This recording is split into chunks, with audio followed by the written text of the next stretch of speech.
Hello friends, welcome to Preethi's Delicacy. இன்னைக்கு நம்ம Preethi's Delicacyல என்ன பார்க்க போறோம்னு பாத்தீங்கன்னா தக்காளி குருமா.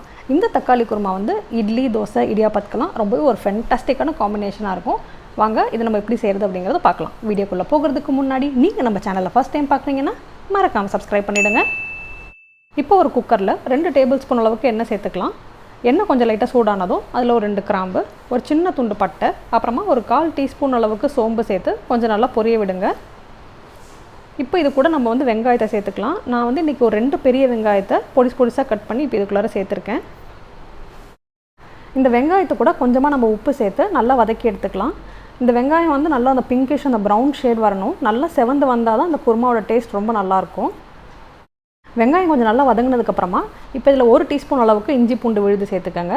சேர்த்துட்டு அதோட பச்சை வாசனை போகிற வரைக்கும் நல்லா வதக்கிக்கங்க. இஞ்சி பூண்டு விழுதோட பச்சை வாசனை போனதுக்கப்புறமா இப்போ நம்ம இதில் தக்காளி சேர்த்துக்கலாம். நான் இன்றைக்கி இதில் வந்து ஒரு தக்காளியை வந்து சின்ன பீசஸாக கட் பண்ணி இப்போ இதுக்குள்ளார சேர்த்துருக்கேன். இப்போ நம்ம இந்த குருமாக்கு வேண்டிய தக்காளி பேஸ்ட்டை வந்து ரெடி பண்ணிடலாம். இந்த குருமா செய்கிறதுக்கு நமக்கு 4 தக்காளி தேவைப்படும். நான் ஆல்ரெடி ஒரு தக்காளியை வந்து கட் பண்ணி குக்கரில் சேர்த்துருக்கிறேன். மீதி 3 தக்காளியை வந்து சின்ன பீசஸாக கட் பண்ணி ஒரு மிக்ஸி ஜாரில் சேர்த்துக்கங்க.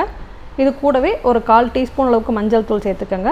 அப்புறமா 1 டேபிள் ஸ்பூன் அளவுக்கு குழம்பு மிளகாய் தூள், அது உங்ககிட்ட இல்லை அப்படின்னா ஒரு 1/2 டீஸ்பூன் ரெட் சில்லி பவுடரும் 1 டீஸ்பூன் வந்து மல்லித்தூளும் சேர்த்துக்கங்க. அப்புறமா ஒரு 1/2 டீஸ்பூன் அளவுக்கு கரம் மசாலா சேர்த்து நல்லா ஒரு ஃபைன் பேஸ்ட்டாக அரைச்சி எடுத்துக்கங்க.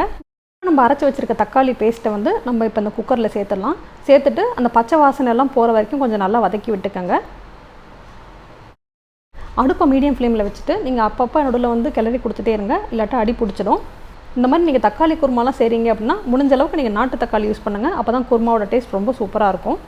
பாருங்கள் ஃப்ரெண்ட்ஸ், எண்ணெயெல்லாம் பிரிஞ்சு அழகாக மேலே வர ஆரம்பிச்சிச்சு. இந்த ஸ்டேஜில் நம்ம தண்ணி சேர்த்துக்கலாம். ஒரு கப் அளவுக்கு தண்ணி சேர்த்துட்டு எல்லாத்தையும் ஒன்றா நல்லா கலந்து விட்டுடுங்க. இப்போ இதில் நமக்கு தேவையான அளவுக்கு நம்ம உப்பு சேர்த்துக்கலாம். சேர்த்துட்டு ஒரு தடவை எல்லாத்தையும் நல்லா கலந்து விட்டுட்டு நம்ம குக்கரை மூடிடலாம்.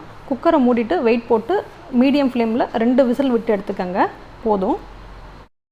ஸ்டீம் போனதுக்கப்புறமா நம்ம குக்கரை ஓப்பன் பண்ணி பார்த்தோன்னா நம்மளோட தக்காளி குருமா ஆல்மோஸ்ட் ரெடி ஆகிடுச்சு. திரும்ப கேஸ் ஆன் பண்ணிக்கோங்க. அடுப்பை மீடியம் ஃப்ளேமில் வச்சுட்டு இப்போ நம்ம இதில் தேங்காய் பால் சேர்க்க போகிறோம்.